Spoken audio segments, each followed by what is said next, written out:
stop the music. I know we're a minute early, but I think we'd be okay because all the important people are here. We've got Ken Ehlers, we've got John Habit, and of course, Ryan Miller. You know, and looking at your resumes, Ryan and John, you know that we all have something in common. You two worked for George Voinovich. I worked with him. So, and Ken, you're too young, but what that mainly means is that the three of us are pretty old. But what I wanted to do is to ask, in a minute, I'm going to ask them to cue the video. For those of you who already saw the Athens County presentation, you're going to see a repeat. Unfortunately, we had a great day of filming with Ken, but we lost the film. So I'm going to start with the Athens County video. I'm going to ask them to cue it. And then we're going to come back, and Ken, we're going to catch up on a lot of what we talked about when we were together. And then Ryan and John, we're going to open it up for additional discussion. So Rock the House, please replay the Athens Habitat video.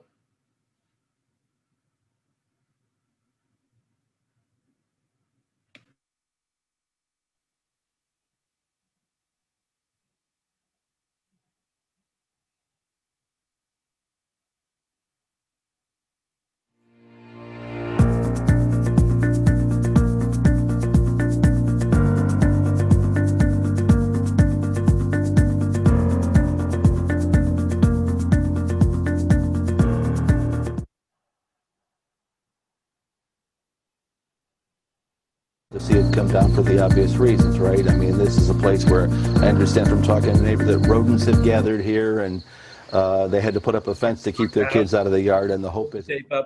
We want to go to the habitat session, if you have that cued. Not the whole Southeast Ohio, just habitat.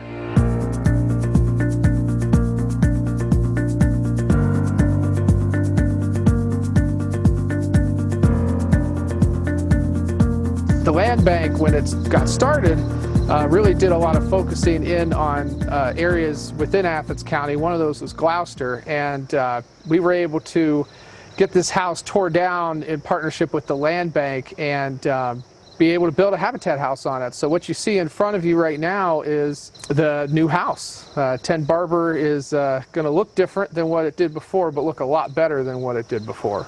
This is what, a two-bedroom house? Two-bedroom house, yep, and it's going for a family of three, local family in Athens County. We started the house on June 15th, and you can see where we're at now. We're in drywall stage, and we'll be completed by the end of October. Now, you have several other parcels here in the area that we've worked together on. One of the other unique things that we do is we require our families to go to the municipality and interview with the mayor or the code director to learn all the codes and learn how to be a good neighbor within the community they're going to be living in. And then, of course, they have to pay a zero-interest mortgage back to us as part of the deal. And then we recycle those funds back into the communities that we serve.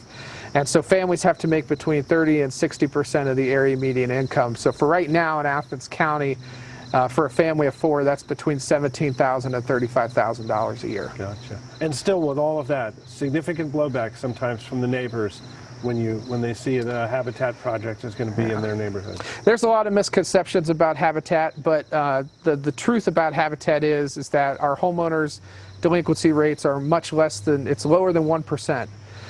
We are on par with any normal bank that you would see. Our homeowners are the people who are taking care of the sick and dying in our communities. They're working in home health, they're working in nursing homes, they're teachers' aides, they're bagging groceries at Kroger's, or they may have a disability that prohibits them from being able to earn an income. The chapter, you said, has been around for 30 years. Land banks in Southeast Ohio have really been around for between 5 and 10 years. Mm-hmm. So how has the presence of land banks impacted your work at Habitat? It has impacted it considerably. So Habitat Southeast Ohio, prior to the land bank in Athens County and in the other counties that we serve that have land banks, tried to do something that the land bank did, or currently does, and that is acquire dilapidated housing, tear it down, and build new ones in its place. That's always been our model of home builds. A lot of these properties that we wanted to acquire had, you know, $20,000 in taxes on them when the value of the property was in negative value, and that hindered our ability to actually have wide-scale neighborhood transformation. And the land bank actually allows us to do that because you guys have the legal element to be able to acquire these properties and get rid of them and improve the and community. wash off the taxes and assessments. Which Right, yeah, and then we take over at that point and start the rebuild, us and other nonprofits. Yeah. For all you people watching this asking, how do you wind up with $20,000 in delinquent taxes on a place where the property values are low? The answer is sewer and water assessments. A lot of these communities have, rightfully so, gotten federal money to build sewer programs, and those sewer programs have to send a bill to every house that has a tap every single month, whether or not they're occupied. And often when we take over the house, 2/3 of that taxes is assessments for delinquent sewer. We're just really grateful for the land banks in general. We could not do what we do if it weren't for them. It really enhances our work efforts. And so much so that now most of our projects in at least 4 counties in our 8-county serviced area are focused on partnerships with land banks. And we hope in the future more land banks come online in Southeast Ohio because they really are about community improvement. That's the primary goal of the land bank, is to really create more community revitalization. That's great. Just great, Ken. Thank you. And Ken, I'm sorry, we're going to have to do a little bit of, we're going to have to go back through some of the things we did when I visited you in Muskingum and Zanesville. But first, I want to say this is your 10th year as Executive Director of Habitat for Southeast Ohio. Is that right? Yep, and it feels like yesterday. Every day is a new adventure, as my colleagues will attest as well. 10 for you. John's been doing it since 2011 and Ryan since 2007. So you've all been doing it for a while.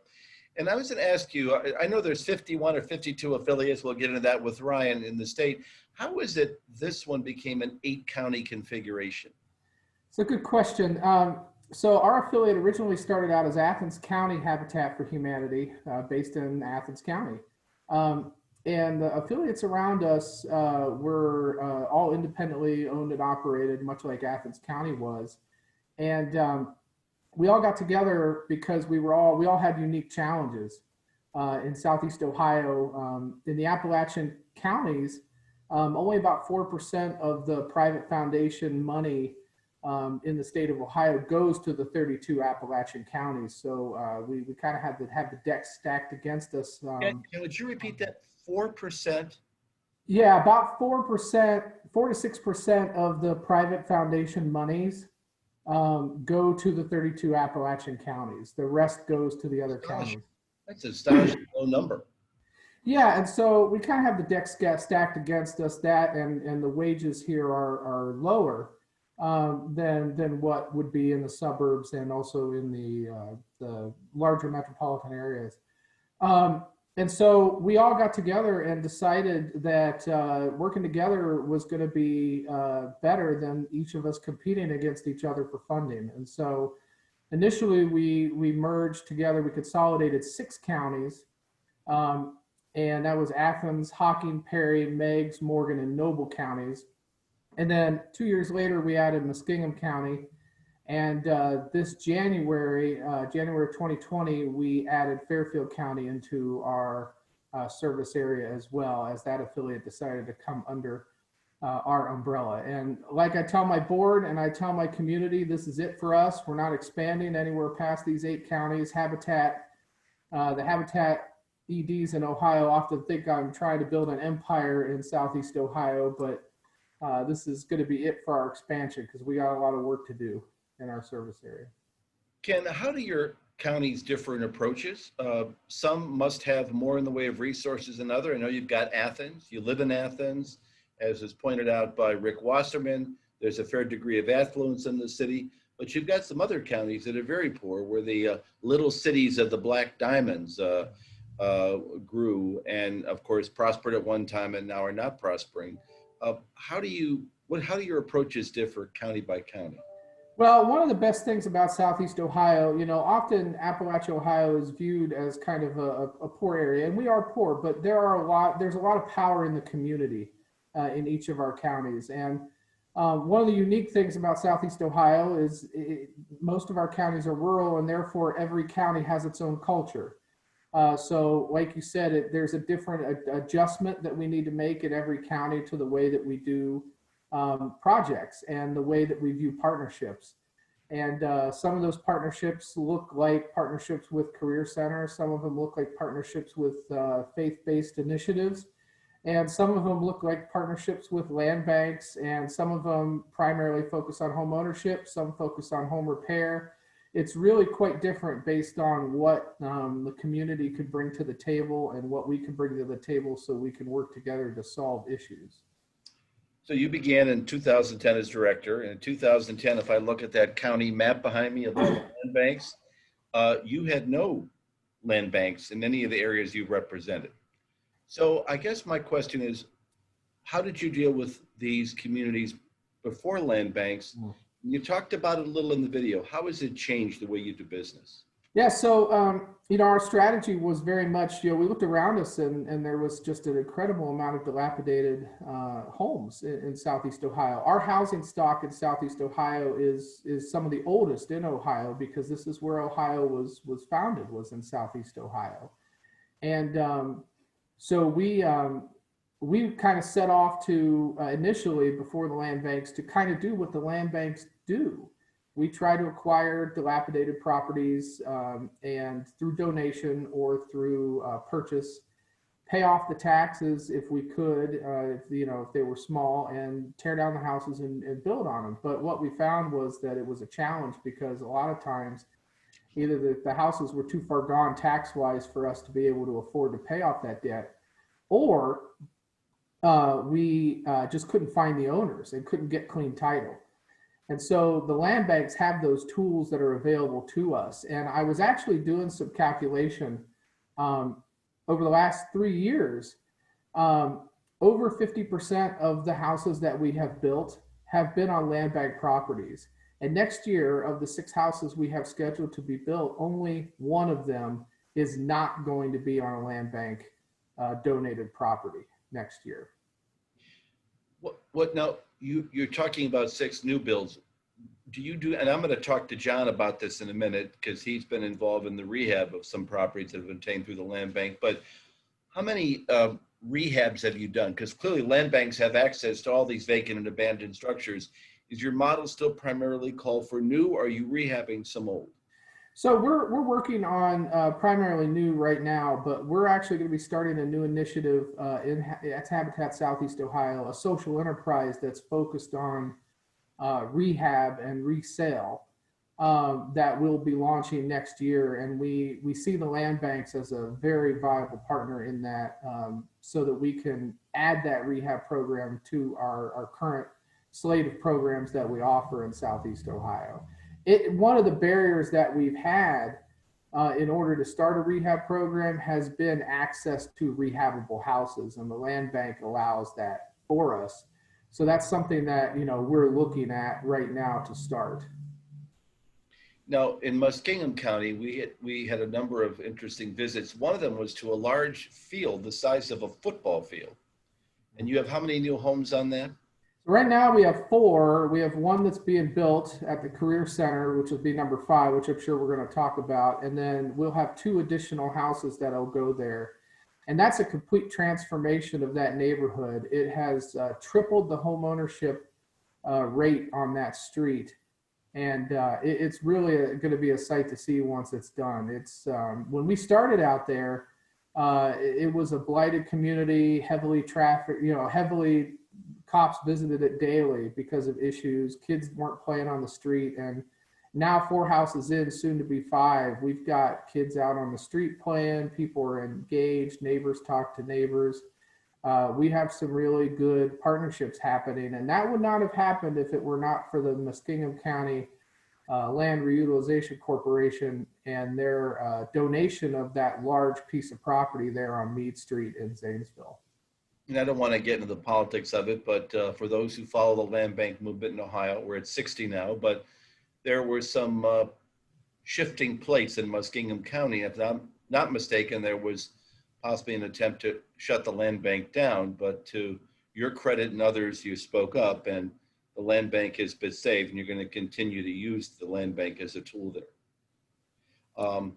You don't have to get into the politics of it, but there were clearly some folks that had some issues, and I'm not going to get into whether the issues were, whether they were right or wrong, but when I saw the news accounts and talked to people in Muskingum, they said yours was one of the most powerful voices in explaining why you needed a land bank in that county. And so you've got 4 out of the 8, you need 4 more, right? Yes, yeah. And one thing about that Muskingum County situation, the nice thing about what the outcome of that is that everybody's moved forward and is on a unified path now. So I think that's great. You know, the problems have been resolved and everybody seems to be forward focused on moving the land bank forward and understanding what its mission is. In fact, they got a huge victory on a commercial property just recently where they're working on the city of Zanesville, which is great. Great. Now, you know, we've dedicated this conference to the memory of Robin Darden Thomas. And I have to tell you, Robin would do a presentation, and every time she did a presentation, she said, you know, you ought to partner with your joint vocational schools to build housing in your respective counties. And it wasn't until I visited you, and we visited the vocational school, I'm drawing a blank on the name now, is it the Mideast. Mideast, that I saw it in action. Why don't you explain, first of all, how the partnership came about, explain the relationship between you and the vocational school and the trades, because I don't think those high school kids are doing it alone, and how they've been using that training to springboard into jobs in the private sector post-graduation. So how did you come into the relationship with Mideast? So when I was in high school, I graduated from Fairfield Union in Fairfield County in 2002 and moved to Athens and just never left, like many of us do. But when I went to high school, the vocational schools were thought of as a place to go, at least in my perception and the perception of my peers, was that that's where you went when you couldn't succeed in normal high school.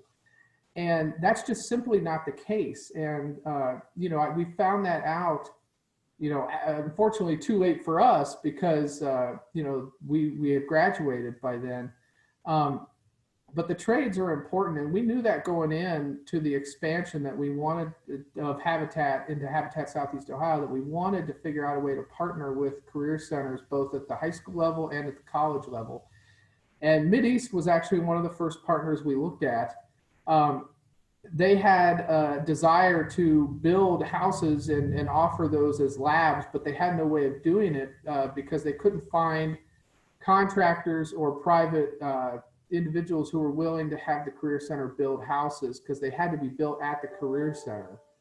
And it was a perfect fit for us because we needed help in terms of providing volunteers. And we also needed help with site supervision because at the time we did not have as many construction staff as we do now.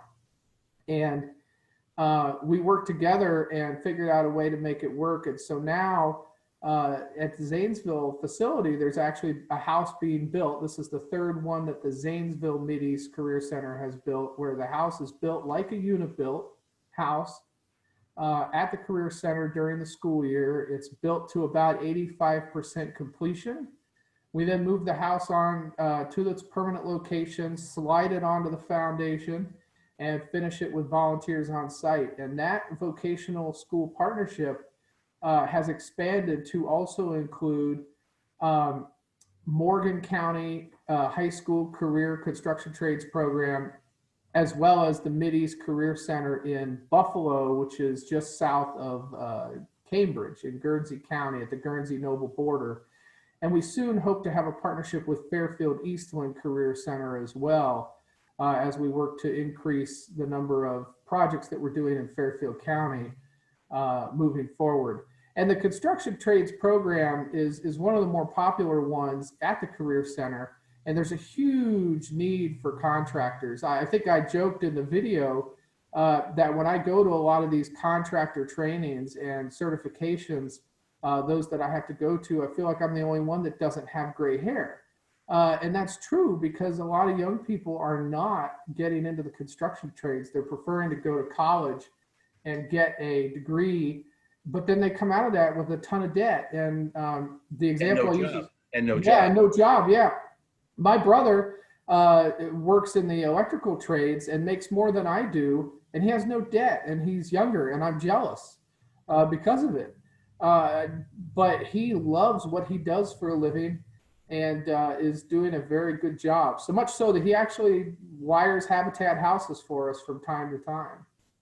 So Ken, what I saw was the house is built in 2 halves, right? Yes. They bring the 2 halves together. Do they bolt them together or secure them at the site, or do they do that at the site? Yeah, it's temporarily bolted at the Career Center. It's on a temporary foundation that's comprised of 3 steel I-beams. And pretty much the trucks drive underneath. They're lowered onto the truck and off it goes. And then they have a really cool system to kind of slide the house onto the foundation. I call it hours of sheer boredom followed by seconds of sheer terror as they, lower that 20-ton section of house onto the foundation and pray that nothing bad happens. But that's why you hire professionals for that. Great. So it's been great. We're currently at house number 6. How many square feet is the house? Again, is it about 1,000? Yeah, our houses for the Career Centers range between 1,000 and 1,200 square feet. 1 bathroom. Yeah, some of them have been 2, but this one that was being built is a 3-bedroom, 1 bath. Mm-hmm. And you've always got buyers ready to go before the houses are finished, right? Yeah, we try our best to have families lined up actually a year out from the construction of the home. That way we have enough time to work with them, because Habitat is not just about building the houses, it's about setting the families up for successful home ownership as well. So we take some time with our families to meet them where they're at and then move them forward down the process towards home ownership. Thanks. And I don't want Ryan or John to think I've forgotten about them. Ryan, you're an OU guy. Ken, you are. Ryan, so are you. Yes, I am. But you left Athens. So am I. I'm an OU guy. Yeah, all 3 of you. Well, I want you to know that I went to Oberlin, and for the record, Oberlin was the last Ohio school to beat Ohio State. I don't know if you know that, in football back in 1919. And then the next year they lost 117-0 and they never played them again. But so Ryan, you've been there since 2007. As I said, you've worked for George Voinovich, and as did John Habit, and I certainly worked with him. Tell me a little bit about your perspective. You've been there since 2007. In your role, what are you doing with the habitats around the state? I imagine that means you're in contact with John Habit, whether you want to be or not, and certainly with Ken. Talk to us a little bit about your job. Yeah. Thank you, Mr. Kakis, for Mr. Whoa, stop. Only John calls me Mr. You got to call me Jim, but anyway. All right. Well, it's just because I have the utmost respect for you. And during my time working as an aide from 98 to 04 in the Ohio House, I was just always in awe of your just knowledge and persistence that you brought down to the State House, and congratulations on all the traction you've gotten with land banks over the years. As you mentioned, I am a proud Bobcat, and I have the great distinct honor of working with John and Ken and a number of other great leaders across the state. And our primary role with the state office is to support the important work of our you mentioned 50 affiliates. I think we need to revise our website, because I think we're down to 46 now. But I think that's just because we're trying to do, as if I may quote Governor Voinovich, working harder and smarter and doing more with less. And we can see that taking a regional perspective, we can serve more families. And what we do as a state office is to support affiliates through really 3 buckets. One is advocacy, 1 is resource development, and 1 is training. So I like to say that the affiliates in Ohio and primarily throughout the United States do the important work of Habitat. I just take a backseat approach. We do a lot of advocacy work. We work on property tax exemptions for our restores, for land being held by Habitat for future development. We also work on a lot of rules that are issued by Department of Commerce around how you service loans, how you originate loans. And then we also try to provide the quality training that affiliates need in the areas of construction, safety, and back again to the legal aspects of mortgage origination. So it's just great to be a part of the team, and really you couldn't have picked 2 better people to really tell the story of Habitat. Have you had any involvement yourself in your role with the land bank or the land bank movement, other through your affiliates? I watched from the sidelines, when I worked in the governor's office of Appalachia, just seeing some of these land banks come online. And just anecdotally, I've talked to Greater Cincinnati Habitat actually this afternoon. And they said, you know, we work exclusively with our land banks. Every single property that we build on comes from the Hamilton County Land Bank. So I think you'll hear those stories throughout Ohio, but also we have much more work that needs to be done. You know, when I look at the map that I pulled off your website, I mean, there's definitely an overlay of where we serve families and where you have land banks. And I venture to guess that there is a lot more work to be done on the part of Habitat for Humanity affiliates being connected to those land banks. I had a question emailed to me, and you're familiar with work at Cleveland Housing Network, and you know that OFA for a long time had a program that very aggressively worked with CHN in doing single family housing for low income families. It's the lease purchase option, 15 years. Has Habitat ever considered working with OFA and maybe land banks and looking at that thing they call the QAP and trying to build into OFA's formula, perhaps some land, vacant land through land banks, and or rehabilitating houses that land banks are able to obtain and work with Habitat? So have you done any work with OFA at Habitat? We have not, but that's something I would love to explore with you. OFA has been supportive of us. They created a low interest loan pool for our affiliates to utilize when the neighborhood stabilization program came out of Congress a number of years ago. And that provided access to capital to build homes throughout Ohio. So to answer your question, no, we have not, but I think it's something we could look at eventually down the road. There's the low income housing tax credit program, as you know, is very complex, but it's something that as Habitat affiliates become, build their capacity, I think that might be a viable option down the road. Great. You know, when we talked about doing this panel, and I talked about it with Ken, it was going to be Southeast Ohio originally, and then I had a conversation with John Habit. John, you can unmute yourself.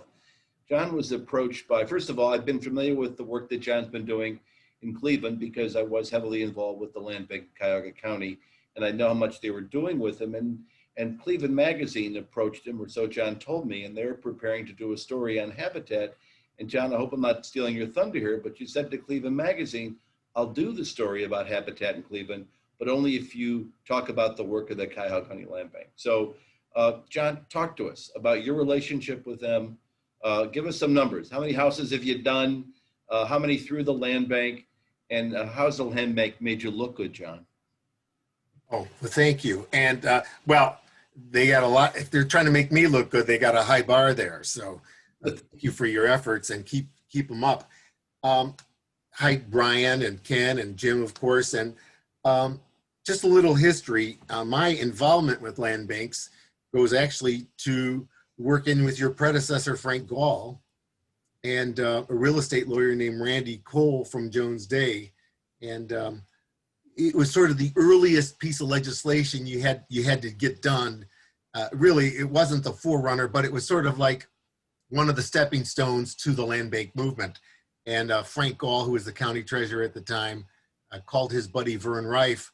And so we got that first piece done. 1983, John, by the way. Was it 80? And Frank Gall was the county treasurer in Cuyahoga County, and he was a very smart guy. They called the program the Gall Program, Government Action Against Urban Land.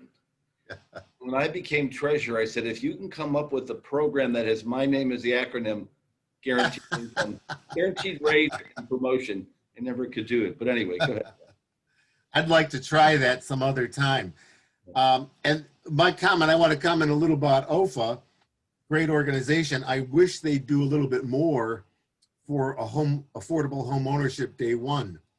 The low income tax credit program, while very helpful to redeveloping the city, if you measure their success from day one to who buys that house in year 16, it's not anything like the Habitat model. So I think the state should really invest, like state of Florida, by the way, dedicates a portion of its sales taxes to nonprofits, and the Habitat in Naples, Florida gets $5 million in sales taxes every year. I mean, with that type of support from the state, Naples alone is doing 125 houses. None of us can do anything like that without that type of significant support. So a plug there also. More help from the state would be really welcome, because when it comes to affordable home ownership day one, nobody is doing what Habitat does. And I challenge anyone to come up with someone who does what we do, and especially on the scale. You might have 1 and 2s. Let me talk about the land bank. Really, it has been the most successful and happy partnership I've had since I've been at Cleveland Habitat for Humanity. And I say happy and successful. It's happy because they're so easy to work with. It's not a hassle. You don't have to beg. You don't have to keep, be, sort of that the greasy wheel or the squeaky wheel trying to get greased all the time. That land bank is very proactive. Now we have 2 land banks we work with in Cuyahoga County. And City of Cleveland has its own land bank, which traditionally is vacant land. And Cuyahoga County has a land bank that is both vacant land and vacant houses. Now, when I started here, and Ken, you've got a little seniority on me, and Ryan, I can't believe you've been there that long. You still look like a high school kid. Maybe you've been dunked a little, but still like the high school kid. After the Great Recession and the foreclosure crisis, I think that was probably the best thing that ever happened to land banks. And you can contradict me, Jim, but all of a sudden the vaults were full of properties and opportunities. Well, it was the genesis of land banks, for the record. That was the genesis, but a lot of stuff had been going on before that. In fact, John, I have to tell you, you can read about it in our book called The Land Bank Revolution. Did I give you a copy, Ken? I think I did. But anyway, no, it's why we formed land banks. We were swimming in a sea of vacant properties in the county. And I guess my question to you is, Habitat was not immune from that, right? People who took out too much money against their property, I'm assuming Habitat took a hit as well. Well, I'll tell you what happened. Our families, because Ryan too. Yeah. They're at the lower income level, and generally those are the families that get hardest in a recession. They don't have sick leave, they don't have vacation time, they don't have money in the bank, and so when those families have unemployment, it's very, very hard for them to catch up on their mortgages. The nice thing about Habitat being the bank, we're very flexible and giving and understanding. And nobody loses a Habitat house if they try to keep it. Now, people do lose Habitat houses, a very small percent. For some reason, they didn't get the message that this wasn't a gift. This is something they have to pay for. This is something they have to put their own time in to making happen. And they have to be able to pay a mortgage, a 0% mortgage. So when I came on board, what was it, Jim? 25,000 vacant houses in Cuyahoga County? I forget what it was. By the way, I still get calls from Utah and California, people who bought their houses for $4,000 thinking they were going to make a lot of money in the real estate rental market in Cleveland. I got one from Utah the other day trying to unload a double, which is a really hard house to rehab, economically anyway. But with all this massive inventory of houses that came into the land bank, there was so much low-hanging fruit. And I define low-hanging fruit for this purpose as houses that could be cost-effectively and relatively cheaply rehabbed. So we were able to find houses, a lot of them, by the way, were year 16 houses that were tax credit houses. So they were relatively new, like not 120 years old. We've done 120 years old, but 16 years old. You could fully rehab, because now Habitat does not flip a house. Okay, we don't just do the paint and carpeting and appliances. We do the wiring and the plumbing and the HVAC and the roof and the windows. But a lot of these houses we could rehab for $25,000, $30,000. So I had a deal with the land bank. And the deal was this, because I said, look, I'll give you $1 every house I get. And when I hit 50, I'll give you a check for $50. Well, I owe them a lot more than that now, because I'd say since those early beginnings with the land bank, the other thing we did with the land bank, by the way, we also said from the beginning, because this is when we started to say, let's use Habitat as a catalyst for neighborhood revitalization. Because if you went throughout the city of Cleveland, it was as bad as people said. You'd find 5, 6, 10 boarded up houses on every street. And this wasn't just in the inner city. is you go in the suburbs and find boarded up houses too. Well, so what we were able to do with such a massive inventory, we were able to say, land bank, we want to work in this neighborhood. What do you have?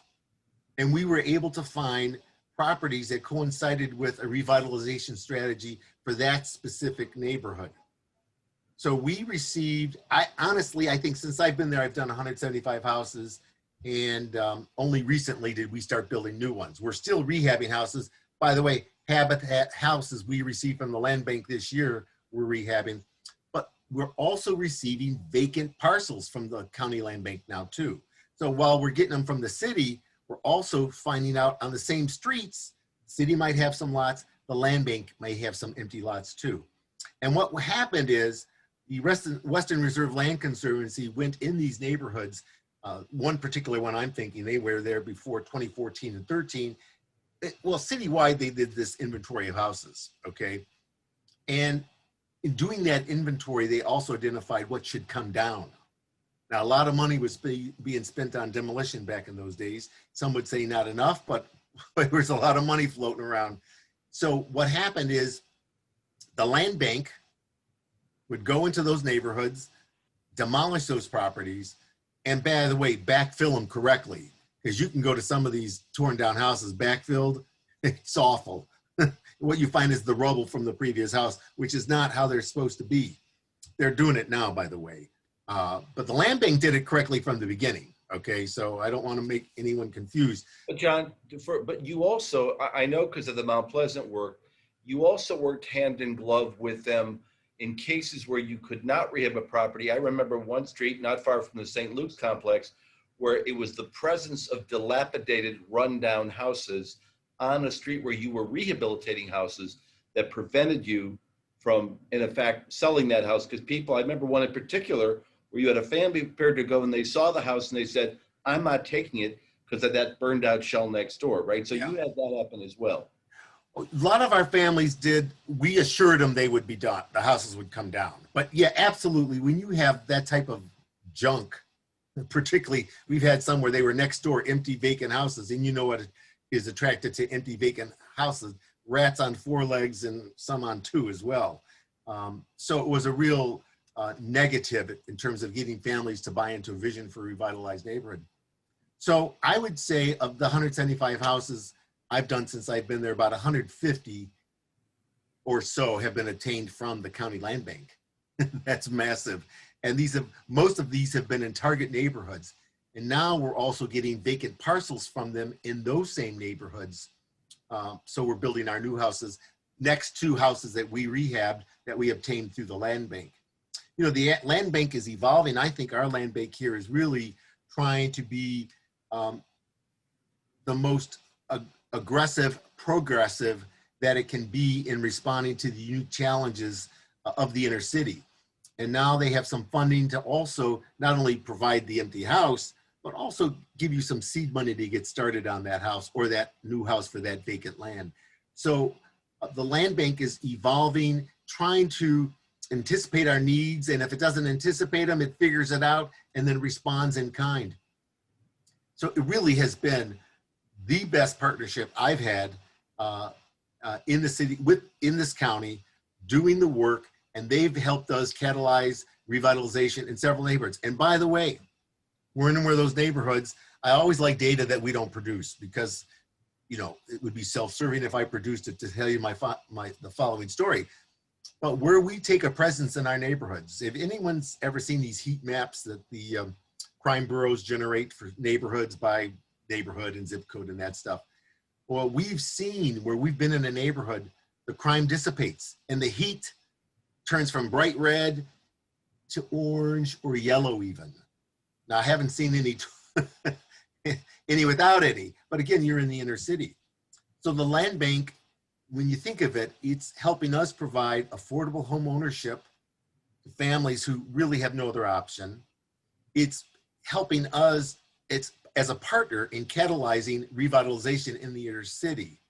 And it's finding new ways to partner in the rehabilitation and building new communities with some of the new tools it has. So I give it an A+. They're the easiest people to work with. It really is a joy. And in fact, we created a new award for them 2 years ago called the Community Service Award.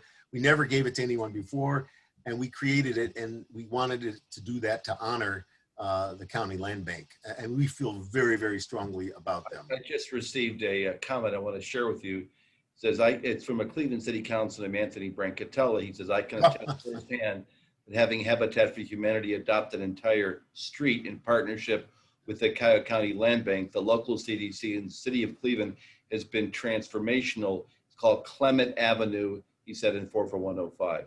So, Yeah. so you have those houses were interesting because those houses were built for the Slovenian and Polish immigrants, maybe some Greek ones too, Jim, who came in the 1880s and 1890s, and they built these little cottage shack houses with no bathrooms and no running water. And then in the 1920s, when they added bathrooms, it was a little shanty. They had, and Tony Brancatelli has seen tons of these houses. They had a little shanty onto the back room where they put the toilet in the bathtub.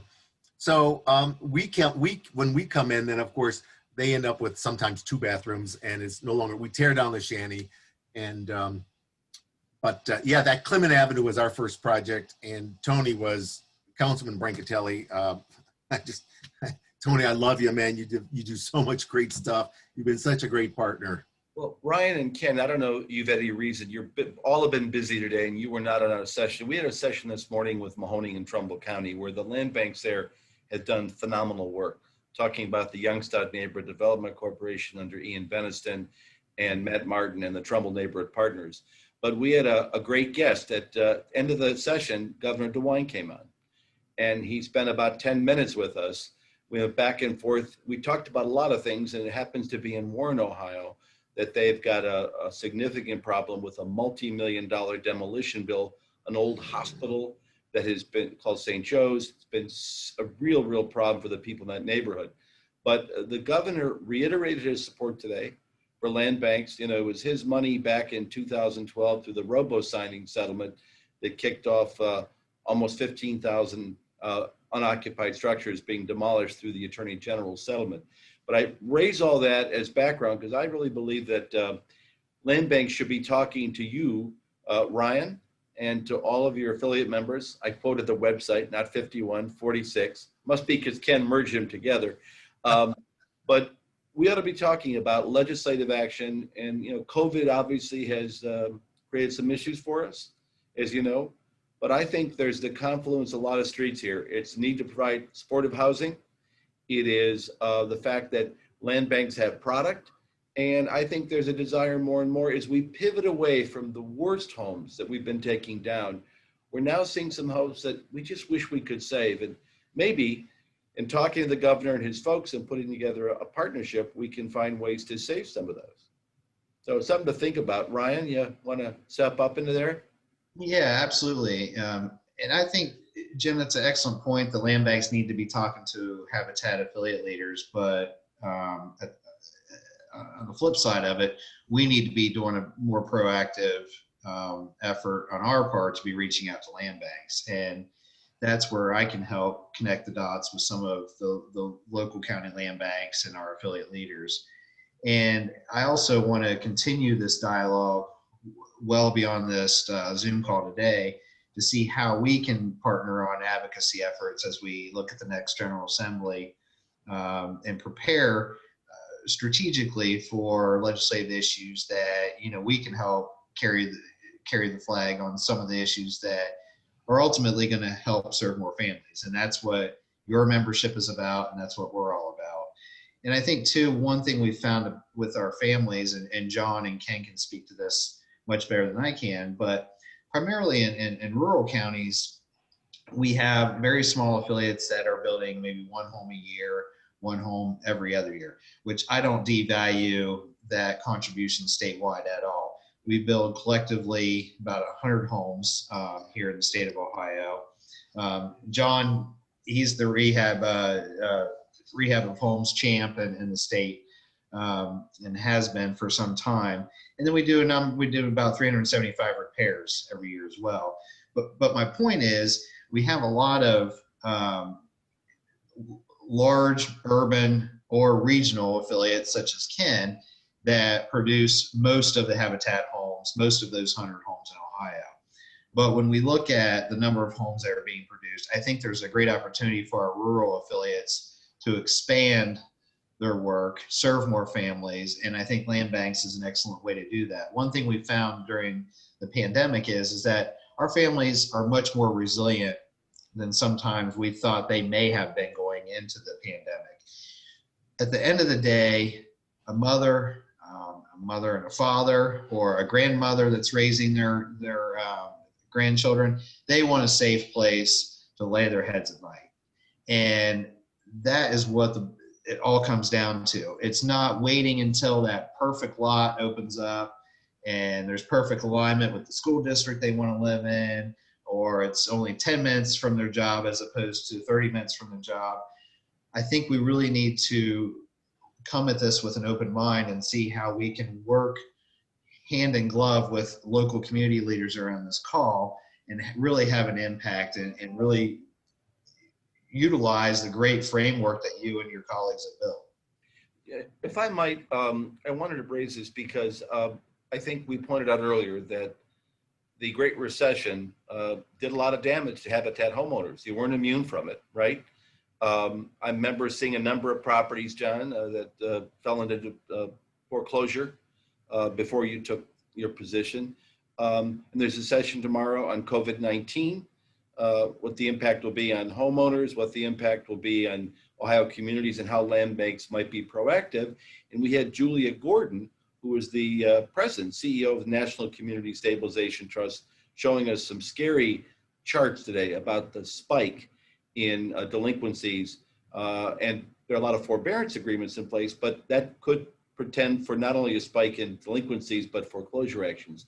Are there any steps that you've taken as an organization, Ryan or John or Ken, with future homeowners to protect them, and I hate to put it this way, protect them not from themselves, but from market forces that might try to take advantage of them, but we don't get into this situation again? Yeah, I would say, Go ahead, Ken. I was going to say, from our end, and I think most Habitat affiliates have this type of action, you know, the educational element of the home ownership program is absolutely essential. You know, we work with HUD certified credit counseling and all sorts of other things, but we also put our families through almost a mock financial peace university type scenario. We're very well aware of, you know, 78% of the United States of America has less than $1,000 in their bank account. And so we're really aware of what's going on the budgeting and financial side of you know, the banking relationship, as well as it relates to homeowners who are taking out loans. And so, you know, insulating our families through education has been kind of one of the cornerstones of the Habitat program, which has led to our success. And I actually think it's one of the reasons why Ryan kind of attested this too. Like, our families have been resilient throughout COVID-19. They have budgeted very effectively, at least here in Southeast Ohio. And of the 71 mortgages that we have here in Habitat Southeast Ohio, we have only had 2 that have had to go on deferments. Because they have figured out how to make it work. And of course, we're open to that type of stuff, obviously, with the situation being the situation. But I really, you know, props to what we call our family services director here at Habitat for Humanity of Southeast Ohio, who works hand in hand with the families to make sure they get the required education and get through it throughout our program.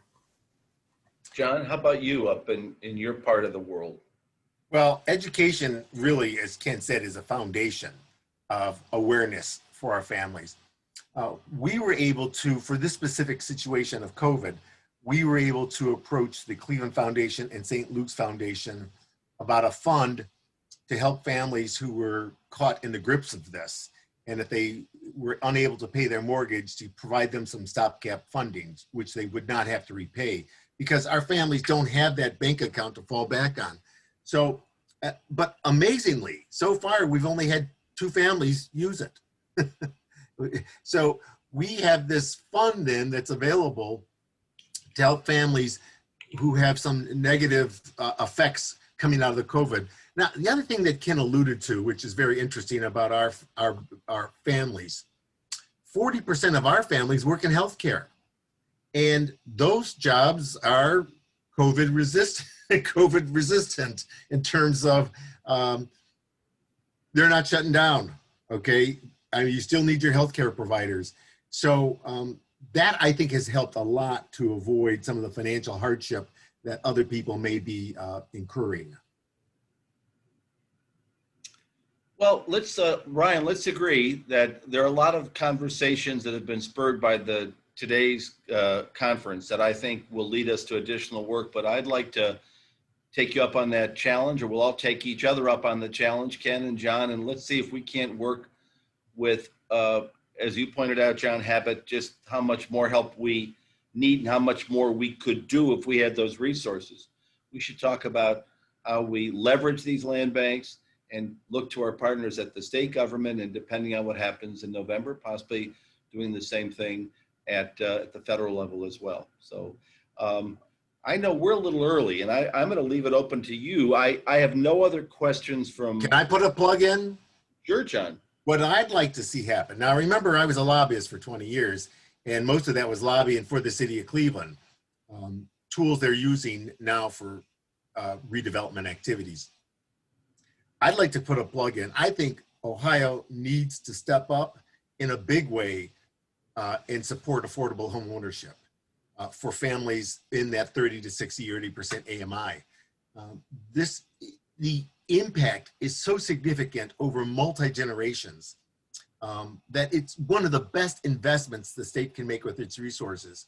And I believe if we look at some states such as Florida, you're gonna find a much more robust and aggressive strategy to make homeowners out of renters.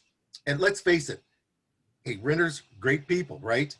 But they don't revitalize neighborhoods. Homeowners revitalize neighborhoods, and homeowners make sure the neighborhoods are safe. So if you want to revitalize the inner cities, you've got to have homeowners leading the charge. So let's put together, I'd love to lobby on this legislation, Ryan, to get Ohio to step up and do more for affordable home ownership. Day one, not year 16. Absolutely, John. And I also made note of the sales tax proposal in Florida, which I'm going to get that through eventually someday. So. Great.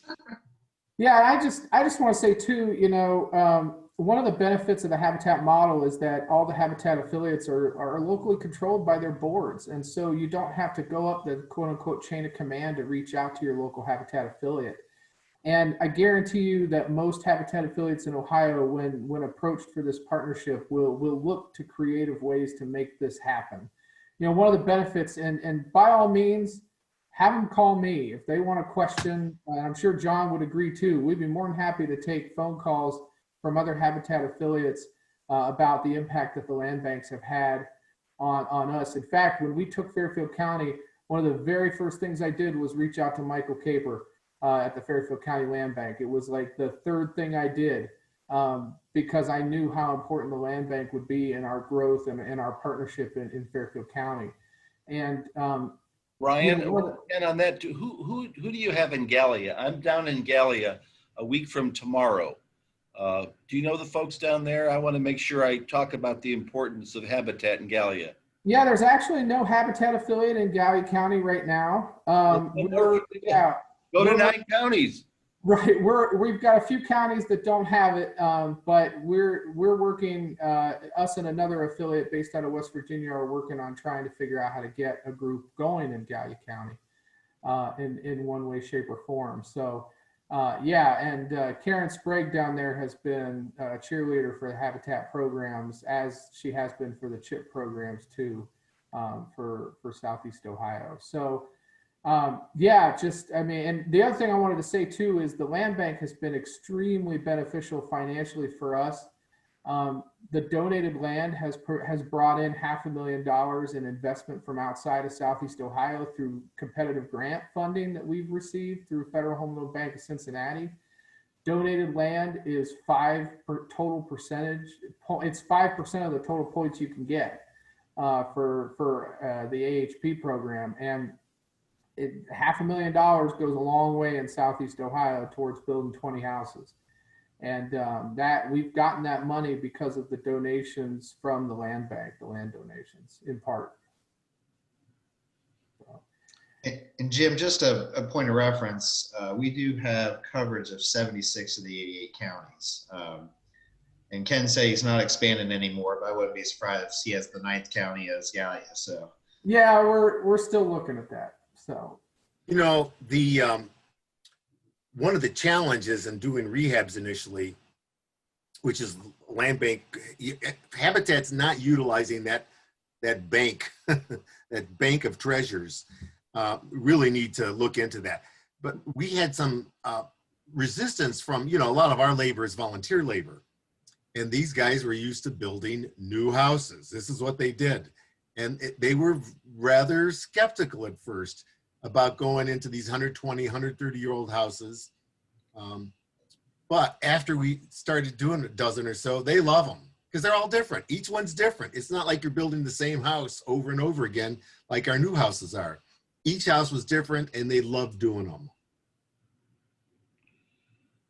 Well, I know we started a little early, so maybe we'll end a little early, but I want to thank all of you. Ken, I want to thank you for the time you spent with me in Muskingum. Ryan, I want to thank you for all you do for the people of Ohio. And John, you're my old friend. Our daughters went to Worcester College together.